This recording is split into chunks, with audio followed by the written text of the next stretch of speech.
ये हमारे लाल पीले आसमानी नीले हैं और बढ़िया से पढ़ाई करते हैं और बेहतर ढंग से तैयारी करते हैं। आप लोग अपने आशीर्वचनों से इसे अभिसिंचित करें ताकि ये लोग झंडा गाड़ के आए। हाँ मेरे लाल पीले आसमानी नीले, बैठ जाइए जो खड़े हैं। अब देखिए ये छोटा सा है, पहले एक बार मुस्कुराइए। गुड। अभी 2-3 दिन से हम लोग नहीं पढ़ाई कर रहे थे, खेल चल रहा था और खेल चलने के कारण उधर हम लोगों की व्यस्तता थी, खेल की तैयारी चल रही थी।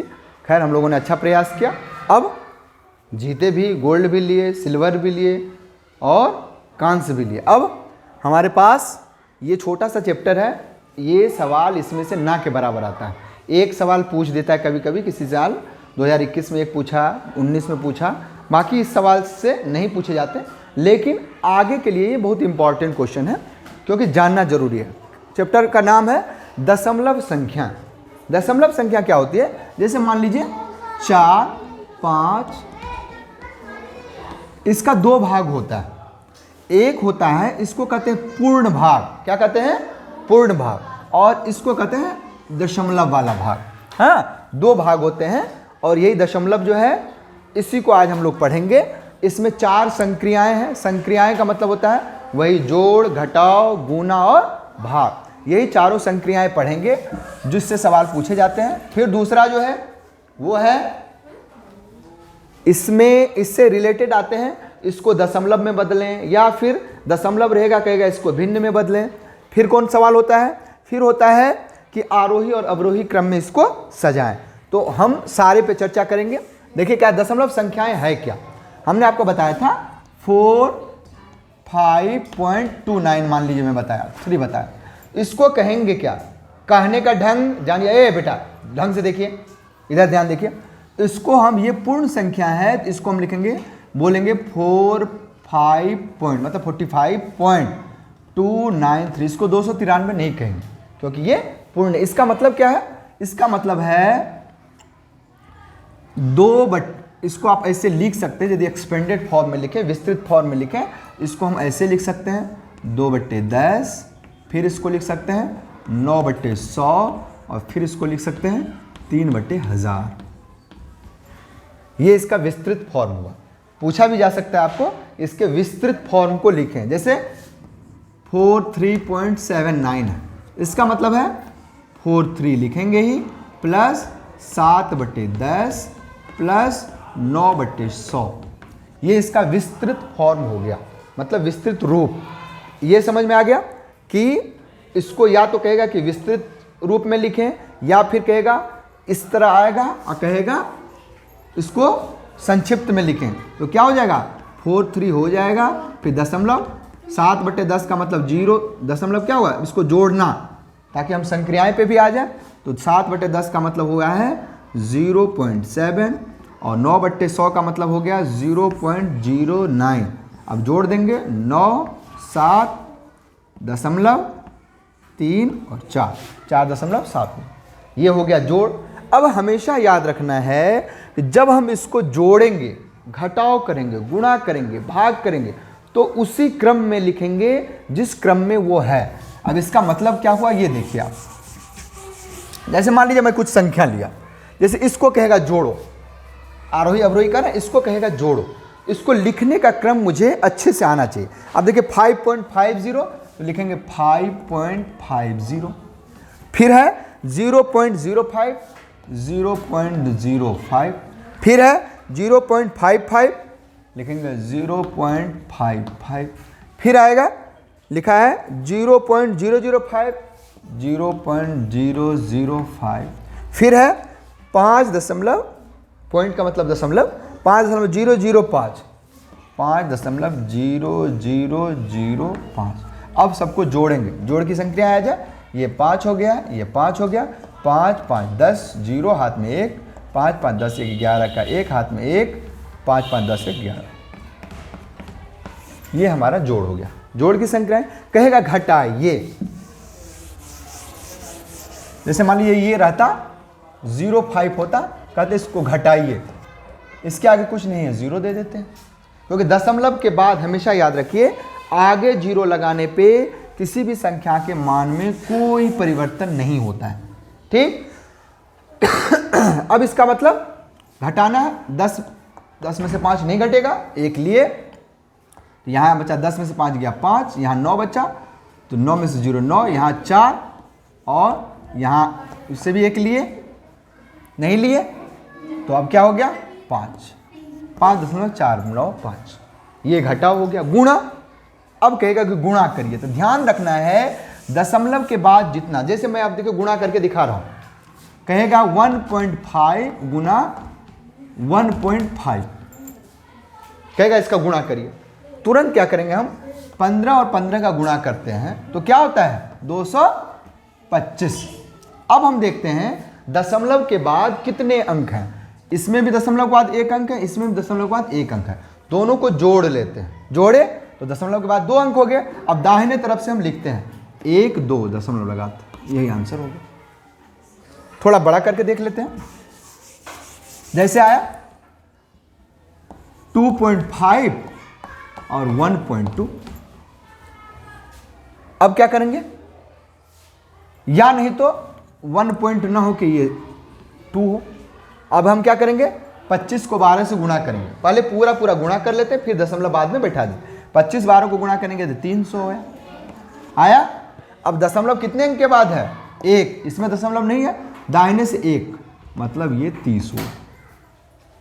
समझ में आ गया, ये दशमलव का गुणा है। दशमलव का भाग में भी वही बात है, 2.5 है डिवाइड बाई 0.5 है, हमेशा याद रखना है। जैसे 2.5 है, नीचे करते हैं 0.5, दशमलव के पहले क्या है कोई फर्क नहीं पड़ता है, दशमलव के बाद जितने अंक का होगा, यदि सेम अंक का होगा तो दशमलव कैंसिल हो जाएगा। जैसे 2.5, दशमलव के बाद 1 अंक, दशमलव के बाद 1 अंक, ये भी कट गया, ये भी कट गया, 5 5 25, आंसर आया 5।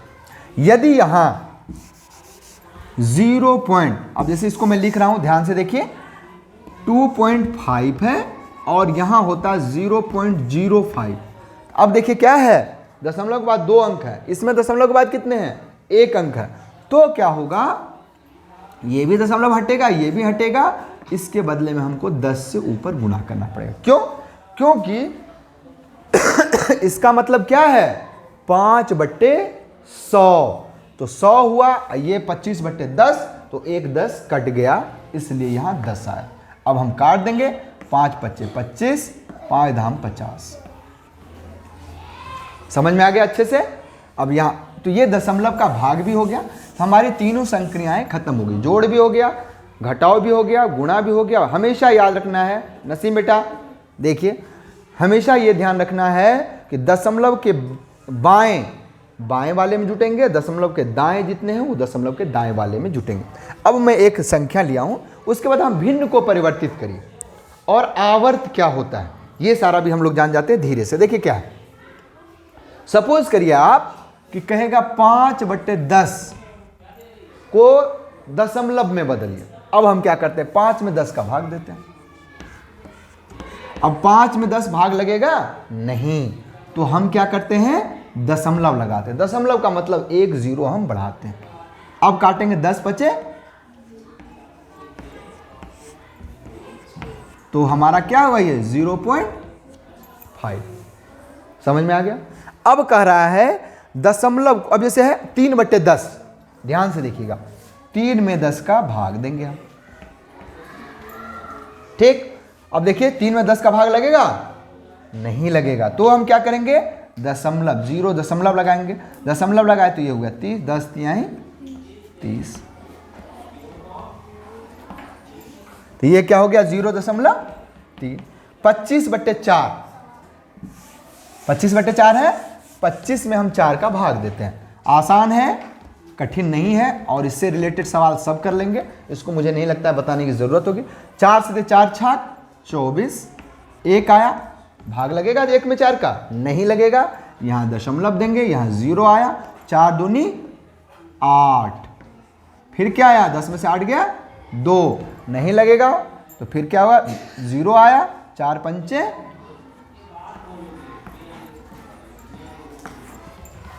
6.25, ये क्या हो गया 6 कितना आसान है। अब एक चीज होता है आवर्त, अब ये आवर्त क्या होता है, 10 में हम 3 का भाग दें, 3 तिहाई 9, 1 आया, 1 में 3 का भाग लगेगा दशमलव, फिर 10 आया, 3 तिहाई 9, फिर 1 आया, भाग नहीं लगेगा 10, 3 तिहाई 9, फिर 10, फिर 3 तिहाई, फिर 10, 3 तिहाई, इसी 3 3 3 3 3 3 आ रहा है। और आज से लेकर के कल तक करेंगे तभी 3 ही आएगा, 4 नहीं आ जाएगा। तो इसके लिए एक नियम है, इसको लिखते हैं कैसे, तो ये 3 लिखे दशमलव और 3 के ऊपर में ये बार लगा देंगे, इसका मतलब हो गया आवर्त, मतलब बार बार होगा। आवर्त मतलब ये बार बार 3 3 होता ही रहेगा। समझ में आ गया अच्छे से। अब हम लोग आते हैं, इसमें जो सवाल पूछे जाते हैं उसका आज हम लोग 2 चैप्टर पढ़ने की कोशिश करेंगे। आज मापन भी खत्म कर डालेंगे हम, क्योंकि हमारे पास समय बिल्कुल भी नहीं है। अब देखिए क्या है, अब कह रहा आरोही और अवरोही। आरोह का मतलब चढ़ना नीचे से ऊपर, और अवरोही का मतलब ऊपर से नीचे। अब सवाल देखिए क्या है, अब इसमें देखेंगे सबसे बड़ा कौन है, तो देखिए दशमलव के बाद कौन अंक है, इसमें 5 के दशमलव के बाद क्या है 5.5, ये सबसे बड़ा हुआ। उसके बाद देखेंगे कौन बड़ा है, उसके बाद ये बड़ा है, उसके बाद कौन बड़ा है, उसके बाद ये है, फिर ये है, फिर ये है। तो एक कौन लिखेंगे, ये 1 हो गया, ये हो गया 2, ये हो गया 3, ये हो गया 4, ये हो गया 5। अब एक क्या है, ध्यान से देखिए, मैं इसलिए बैठ जा रहा हूं कि आप लोगों को दिखेगा। तो अभी क्या होगा 5.50 बड़ा है, फिर क्या दूसरा कौन है 5.005, फिर तीसरा क्या होगा 0.55, फिर चौथा क्या होगा 0.05, और पांचवा हो जाएगा 0.005। ये हो गया। अब ये हमारा कौन सा रूप हो गया, ये हो गया अवरोही। आरोही में पहले ये होगा, फिर ये होगा, फिर ये और फिर ये, चिन्ह बदल जाएंगे। क्या हो जाएगा, क्या लिखेंगे 0.005, इधर की तरफ बढ़ जाएगा बढ़ते हुए क्रम में। तो क्या होगा फिर 0.05, फिर 0.55, और फिर 5.005, और लास्ट में 5.50। ये हमारा एक ऊपर हो गया अवरोही और नीचे हो गया आरोही। इससे बाद कोई सवाल नहीं आएगा, और कोई सवाल ऐसा नहीं होगा जो कठिन होगा। हमने तीनों बता दिया, कहेगा जोड़ने के लिए, घटाने के लिए। हमारा हमेशा ध्यान रखना है कि जोड़ेंगे तो दशमलव के बाएं और दशमलव के दाएं दोनों ध्यान रखना है। गुणा करेंगे तो हम जोड़ लेंगे, दशमलव के बाद कितने, पहले गुणा ऐसे कर लेंगे, उसके बाद दशमलव की संख्या को जोड़ लेंगे और उसके बाद कर लेंगे। ये छोटा सा सवाल था, ये कोई इंपॉर्टेंट नहीं है, लेकिन जानकारी जरूरी है। अच्छे से पढ़िएगा, बढ़िया से पढ़िएगा और खूब शेयर करिएगा, ताकि और जो बच्चे हैं उसको भी ये ज्ञान प्राप्त हो। थैंक यू बेटा, डू योर बेस्ट।